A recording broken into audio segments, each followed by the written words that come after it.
Good day, folks. How is everyone doing? I hope you are all absolutely fantastic. Feeling groovy, realizing, of course, that the government really don't love you, and also realizing that pretty much everything you've been told since the day you were born is a lie. It is September the 5th of 2025, 2:19 p.m. Mr. Buzz coming to you from the communist shithole known as Ontario, Canada. If you enjoy the video at all, please give me a thumbs up as I ask.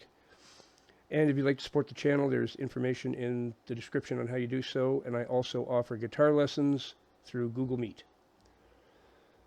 So this is going to be a bit of a tricky video for me. I'm not even really sure what I'm going to say in this one.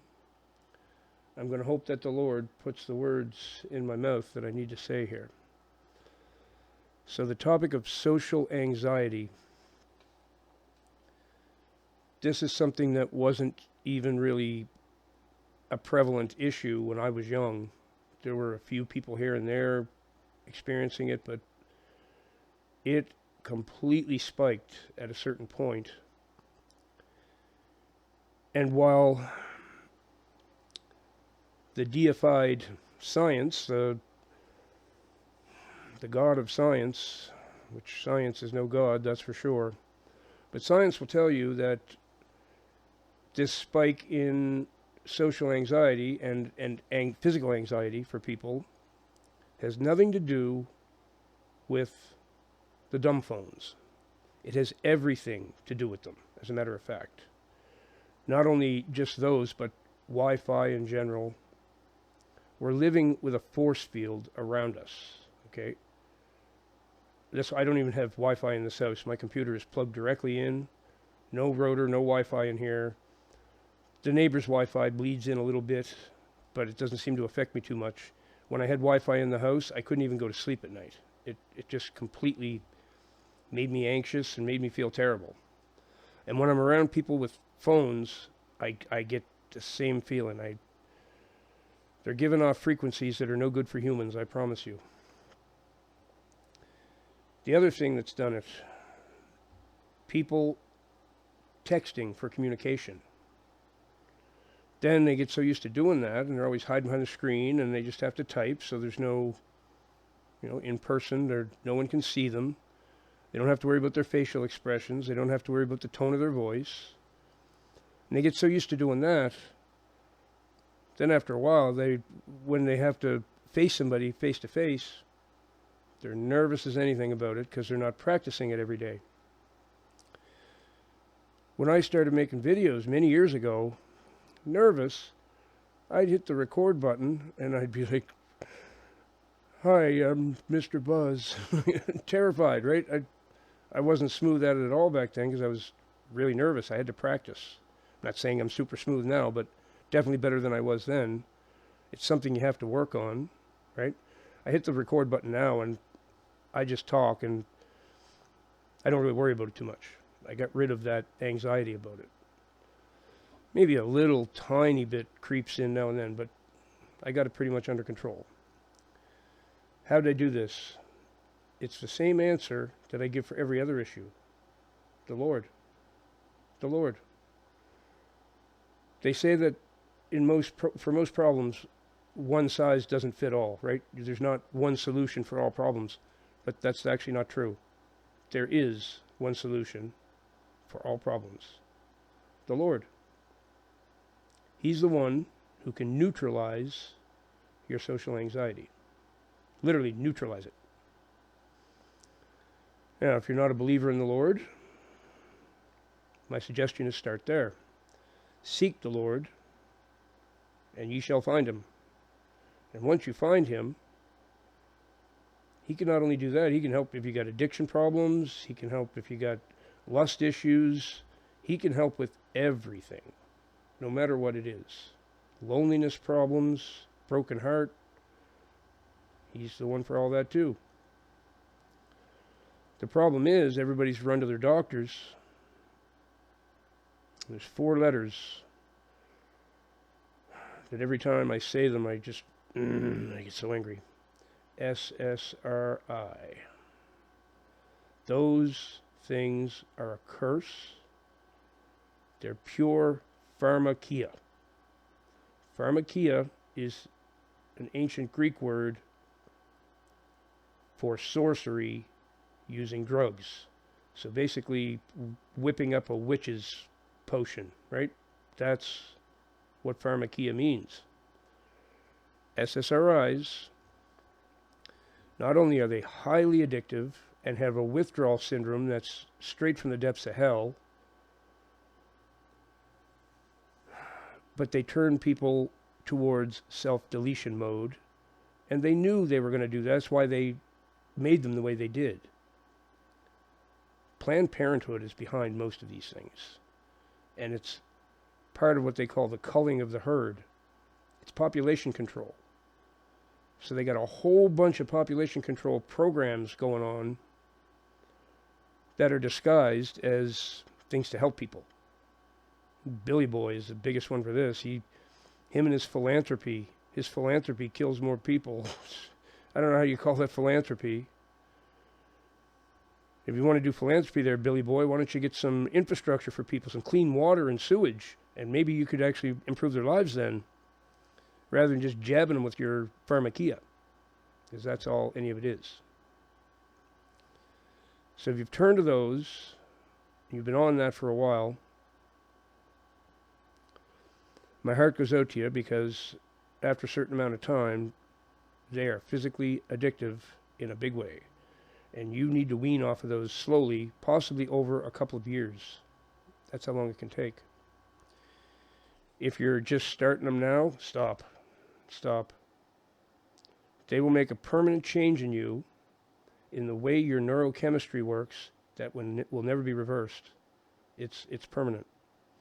And the chances of them making you want to self-delete are extremely high. And that's been exposed now.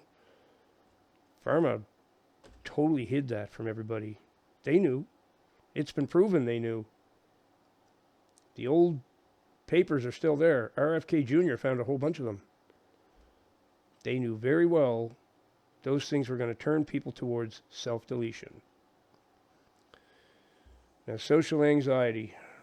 We all have a touch of it. I mean, there's situations we're nervous in. Public speaking is a real big one. I've had to do that too, and that was stressful, I will say. I used to own my own music school, and I had to get up at the recital every year and address all the people, right? At the big recital, it was hundreds of people. And me at the podium, talk about nervous. Yeah, there was social anxiety. Sure was. But I mastered it. Well, I didn't master it. I faced it. That's a better way to put it. Didn't master it. Some people do. Some people, public speaking, no problem after a while. They master it. And your social anxiety, you can master too, but you have to practice. If you're hiding in your house and you're just texting everybody and not having actual conversations face to face, where you're looking into their eyes and you see their facial expressions and they see yours, you're hearing each other's tone, you need to do that often. I mean, if you're not doing that, you're increasing the level of social anxiety you're going to feel when you do have to do that. It's something that we have to do on a regular basis just to keep ourselves used to it. Isolation will make this a lot worse. Social anxiety eventually turns into paranoia. And paranoia will destroy you. Simple as that. It totally will. I don't have any easy solutions. Why I said I didn't know what I was going to say in this video at all, and I still don't know how I'm going to complete it. I really, truly wish I had something to give you, to tell you, do this and your social anxiety will just fade away. The Lord is the only one with that ability, with that power. He's got the power to do absolutely anything. So no matter how socially anxious you are, if you're socially anxious and you don't have a relationship with the Lord, you're in a bit of a spot. But if you're suffering from social anxiety and you do have a relationship with the Lord, or maybe you're just starting to establish one or whatever, then there's good news for you. Then there's good news. The Lord can heal any problem that you got. no matter what it is. You could be diagnosed with deadly cancer, turn to the Lord, and Him decide it's not time for you to die, and then go back the next week and your cancer's gone. That can happen. Believe me, that can happen, and it does all the time. The Lord has saved my life many times, and has also helped me with addiction issues. I mean, I used to be on hard drugs. I was doing meth and coke and you name it. I was doing it all. Don't do any of that anymore. That the Lord is the only way I got off of that stuff. Because, I mean, especially meth, I relied on that to function all the time. And it was terrifying, the thought of not having that anymore. But the Lord, He made it possible. I haven't done meth in many, many months now. Don't even think about it anymore. It's just part of the past, right? So that is your solution, is the Lord. Now, when people contact me, one of the very first things that the message will say, I'm really scared to talk to you. You have to look at that. Your social anxiety is coming from an unfounded fear right off the bat. Why would anybody be afraid to talk to me? Am I threatening, or are you scared I'm going to do something to you? I don't know why anybody would possibly be scared to talk to me. But almost everybody says it. I'm really nervous to do this. I'm really terrified. I can't believe how many emails that I got that say that. I'm so scared to talk to you. Wow, that's so sad. That's so sad. Because I look forward to talking to every single one who comes. I'm excited to get the call going. I can't wait. Meet another person. See what this person's all about. See if I can help. So please, practice on me. If you're not used to, you're not comfortable with meeting new people, well, use me as your practice. I'm really easy to talk to, I promise. Not one person, after they've talked to me for 5 minutes, has been nervous or scared at all. They've been like, man, I don't even know why I was nervous to talk to you. This is so comfortable. Practice on me. Why not? I'm totally up for it. I get no problem with it. I'll help you. You can tell me as little or as much as you want. It's totally up to you what you're comfortable to say and what you're comfortable to talk about. But just having a conversation, even though it's in video, it's not in person, we're still going to see each other's faces. There's a lot of benefit in that. I blame the texting for a good chunk of this. Gen Z has been doing nothing but texting, sitting in their bedrooms, and they text on Facebook and Instagram and constantly. That's all they're doing. And then you mention to one of them, would you ever go out? Oh no, I don't go out. I don't like to go out. They've turned a whole generation into hermits. And it's not their fault. The technology and the social media did that. That's where your social anxiety is coming from. That and the fact that we live in a force field. So if you can get rid of your Wi-Fi and your demon phone, if you can get rid of that, you're really all set. That thing alone is making you anxious and nervous. Like I say, we didn't have any issue with that when I was young. Nobody had social anxiety. I mean, you might be scared to ask a girl to dance at the school dance or something. You'd get a little anxious about that. I'd really like to ask her to dance, but I don't know if I could. She might say no, and that's regular social anxiety. Now people are so socially anxious. Like, is everybody staring at me? Oh, am I acting funny? And my hair looks terrible, and I'm ugly, and I'm overweight. No, everybody hates me, and I mean, the mind just goes and goes, right? And the thing is, when you're socially anxious and worried about all those things, the other people in the room aren't thinking any of those things. No one is. It's usually dreamed up in the person's head. They create a whole bunch of scenarios and problems that haven't happened and won't happen, but they've convinced themselves they have. And I don't know what to say other than try to stay off those pills. They want every single person on those. And I want every single person off of those because they're doing nothing but destroying everybody. If you're trying to get off of them and you're having a hard time, you need a real professional with those. You need a special weaning process to get you off of them. They will not help social anxiety. Over time, they create it. They perpetuate it. And they will you'll head right into self-deletion mode eventually. That's where they go. That's how they were made. That's what they were made to do. So don't put your trust in them. You know where to put your trust. In the Lord. It's always the same answer. It's always the same one.